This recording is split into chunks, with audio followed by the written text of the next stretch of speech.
Hello, everybody, and welcome to the Crypto Hipsters Curtain Calls. This is episode 23, entitled Little Pink Houses for You and Me?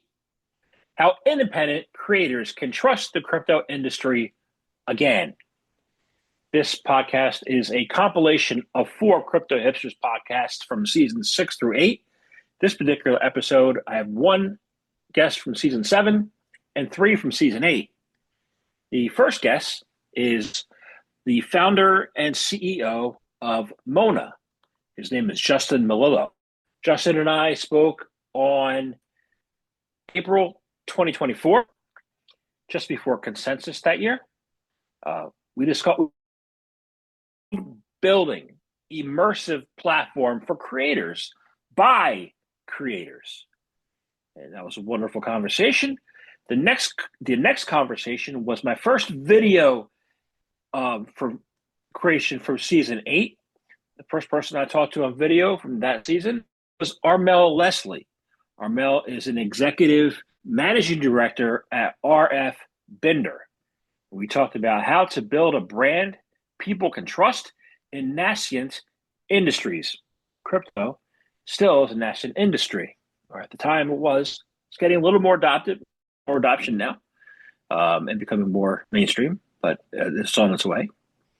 The third conversation I had from season 8 from February 2025 was with Bhaji Illuminati, who was the CMO. Huge. And we spoke about how to position your Web3 brand at the forefront of the real world asset movement, RWA movement. And last but not least was a wonderful conversation I had in June 2025 with the founder and CEO of YAP Global, Samantha Yap. We talked about telling stories, building trust, and helping Web3 brands succeed. So these 4 compilations, these 4 podcasts together make up this compilation, episode 23 of the Crypto Hipsters Curtain Calls, entitled Little Pink Houses for You and Me? How Independent Creators Can Trust the Crypto Industry Again. All of my podcasts are available on Spotify, Apple, Anchor, anywhere you listen to your favorite podcast, iHeartRadio, YouTube, you name it. They're available in their entirety, and this is a great way to tune in for 4 minutes or so for each clip and see, what these people will talk. And then maybe you might want to check out the full video, the full podcast episodes. Sit back, enjoy episode 23 of the Crypto Hipsters Curtain Calls. See you next time. Thanks for tuning in.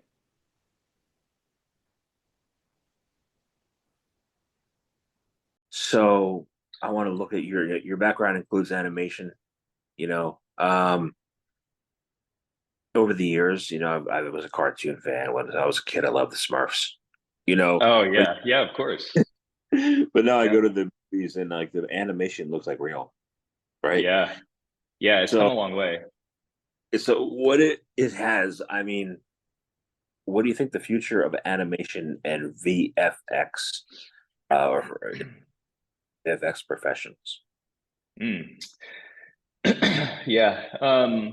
So it's really interesting because animations began as pencil on paper, photographing individual frames that had been hand drawn, 24, 30 frames every second, playing back. And then, with Pixar and Apple pushing forward on computer animation, and pioneering this new way to produce an animated film.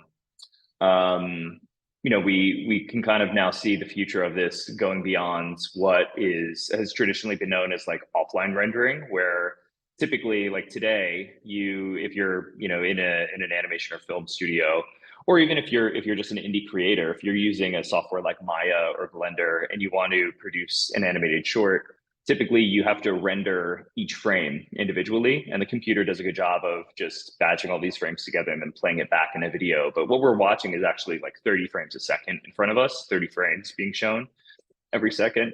And what's exciting is that with real-time rendering, that's accessible through game engines like Unity, like Unreal Engine, we're starting to see real-time rendering, the quality of real-time rendering, get into parity with the quality of offline rendering. And so what we're seeing is more and more virtual productions happening where movies, sometimes entire movies, are filmed entirely on a green screen set and filmed in real time, or many of the posts done in real time using a game engine versus having to wait hours and hours for frames to render on a render farm. So I think real time rendering is really key for the future of animation and VFX. But then I also think about AI. And I think AI is going to just accelerate the creation process even further and offer creators and users a much wider variety of content because of what can be created on the fly using generative AI. So I see the future being a mixture of real-time rendering plus AI to help aid in the creation process. You have companies like Pixar, you have DreamWorks, Hollywood's a juggernaut, right?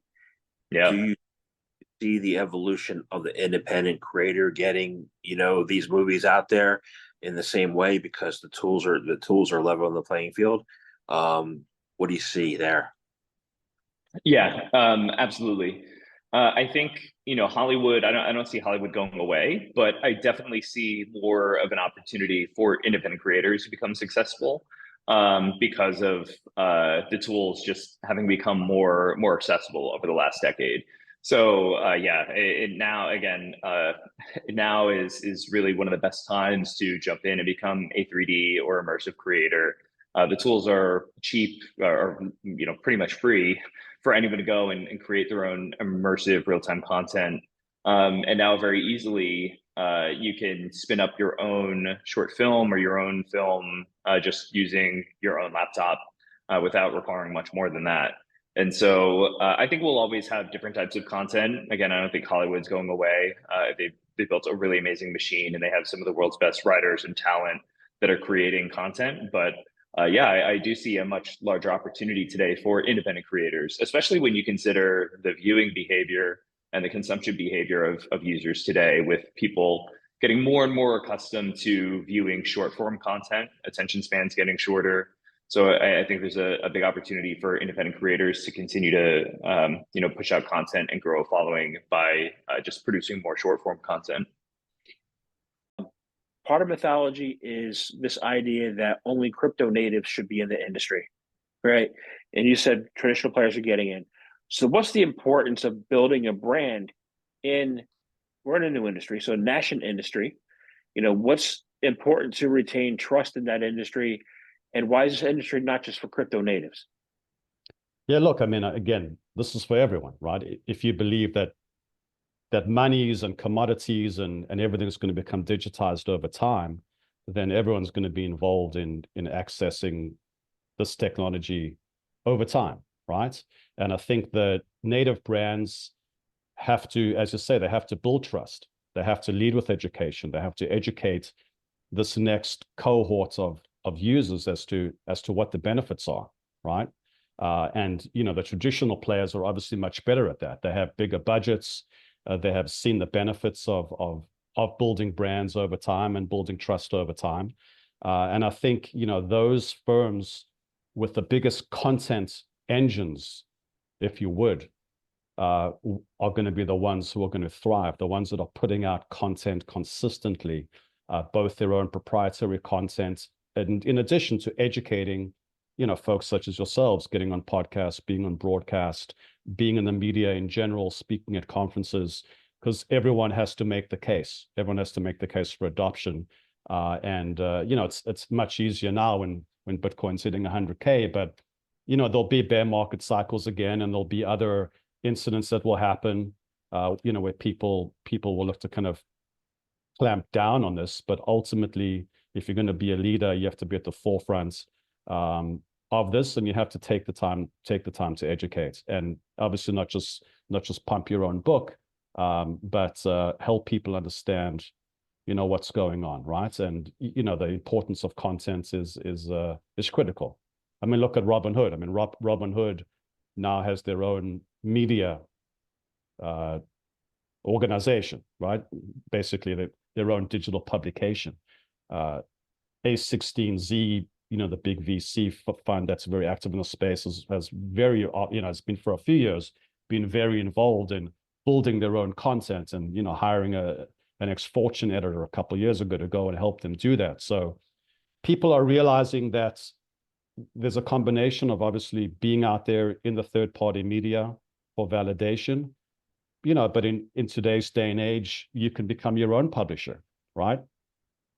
On your own social channels, on your own channels, through Substack, through speaking at events, through doing pop, you are essentially a publishing company in addition to being a crypto company or investment bank or whatever it is. So it's all about finding the right messaging and constantly delivering that through many channels that people have today.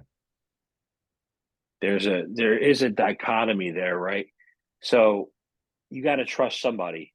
You don't have to trust somebody. You can trust something, which is the technology.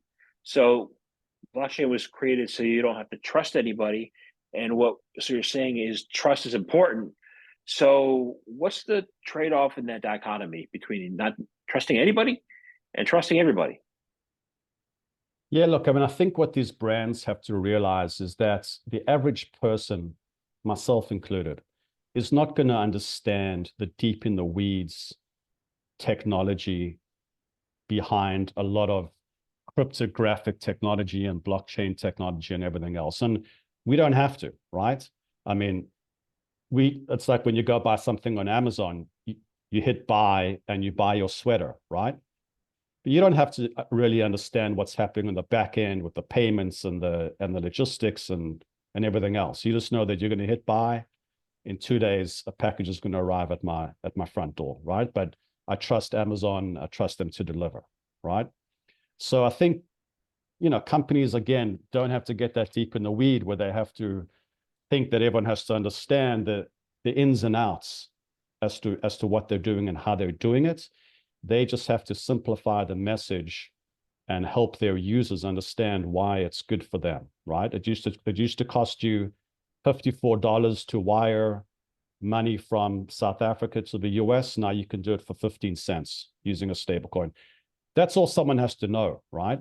But do they have to know how that actually works? No. I think we're seeing a very interesting dichotomy in the market right now. You got some people, institutions are celebrating that we're in a bull market. Everybody's talking about real world assets, right? You have traders who are in meme coins who are making bank, and you have all the retail people, retail investors who are long-term investors who are getting crushed.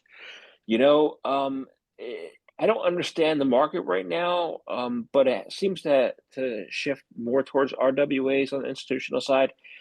What do you think the future is, and why are they favorable while the rest of the market isn't? Yeah, it is interesting.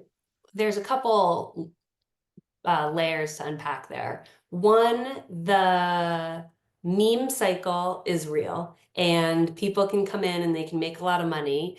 But they can also get scammed and they can also lose a lot of money. And interestingly, there was some good data that came out around the Trump coin, and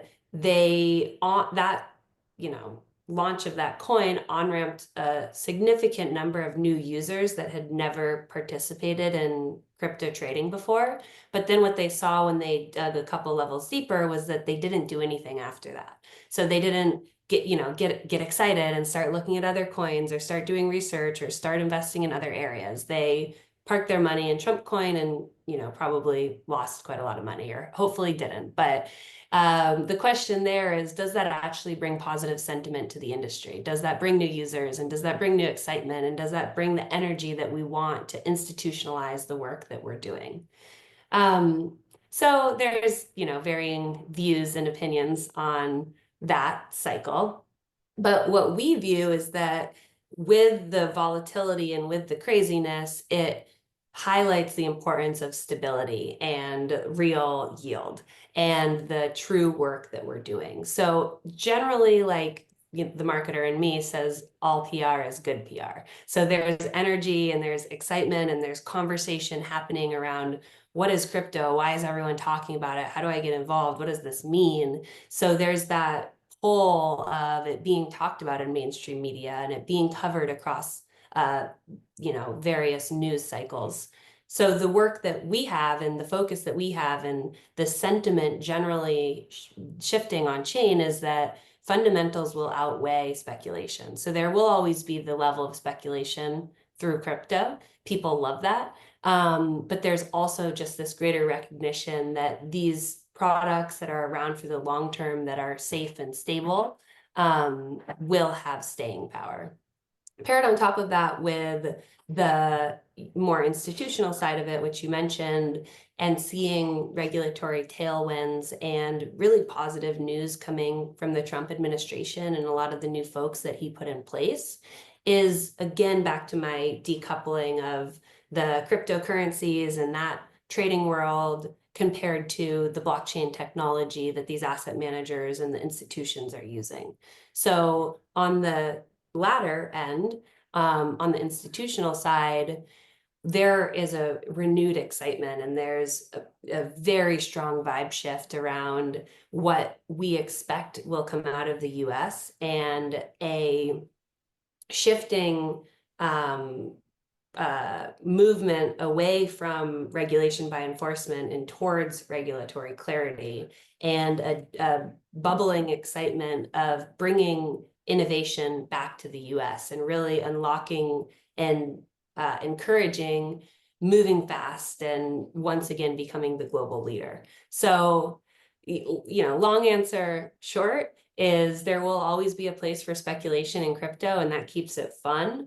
Is that how we're going to on-ramp the next billion users that will bring this transformative technology back into Wall Street? No, but players like Centrifuge and many others in the space are just staying focused on the fundamentals and building the technology that we know will have staying power. Yeah, right. There's now a lot in this past year, a lot of AI agents, right? Everybody's using AI. It's the age of AI. I think it's probably the cycle in AI that's going to stay. And so there's a lot of noise out there. There's a lot of confusion. How do we filter the signal from the noise in that communication on social media? So you're talking about AI agents, or are you talking about filtering the signal of noise? I guess both. I guess I combine them too in my head. Like one's caused the other, but maybe they're separate. So let's talk about both. Yeah. So I think that's so. As a founder of a PR firm, we deal a lot with the media. And we deal a lot with there's only a handful of media publications really. There's only one Fortune and one CoinDesk or one Bloomberg, right? And so actually when it comes to filtering, we the media filters, right? Because with content on X, on LinkedIn, on TikTok, like the number of content is unlimited, right? Like every day, every minute, every second, someone's tweeting something. So, projects can send 1,000 tweets a week if they want to, right? So actually it's quite noisy on social media. So how do you analyze, what really is, making it a trend and what is the top narrative of the month or the season or the year? And so I do think that you find that in media. There's also other social media listening and tracking sites, and you probably heard of Kaito AI. They're quite good at analyzing the mind share. They've kind of like brought that term to light, mind share. I think there's also a platform called Cookie that does that as well. But again, it does still feel noisy, even on those platforms. So I actually think the filtering tool is still the newspapers and the online media, as much as people, may criticize it for being biased or uninformative. I mean, because if you think about it, Bloomberg can only publish what 2 to 3 stories a day on crypto. So whatever makes the top story that day or that week, that's how you note a trend, or note what's important and what's the signal rather than just noise. Got it. I still think back to the couple of years ago. I was on X, and there was an influencer, and he made a 2-sentence post, and then I looked at it. Within the first minute, he had 2,000 likes. Within 10 minutes, he had 10,000 likes. To me, that's inauthentic. You know what I'm saying? Inauthentic. So how do you like? You think somebody has a big following, and he might not at all. It might be all bot. How do you distinguish that if you're not directly looking at it to see what happened in that moment? How do you know? Well, I mean, platforms like Kaito AI help track like smart following. So it's, credible people follow them, and then therefore that builds the credibility because nowadays, followers can be bought. What I like to do as well is I just kind of like see if there's people that I follow them, then okay, that builds credibility. But if I see that like not many people I follow them, then that's a red flag for me. So you kind of can see, okay, the people you follow, do they follow them?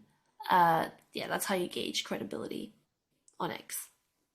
Got it. So you're looking at you're not just looking at numbers. You're looking at people. You're looking at relationships. Yeah, and then I think that also applies in LinkedIn, right? Like if you got so when you get an invitation to connect with someone, and then you have a bunch of mutual connections, you're like, okay, like this person is someone that is probably in the industry. But you have if someone tries to reach out to you and you have like no mutual connections or like one, that's when I would start to like question, okay, who is this person?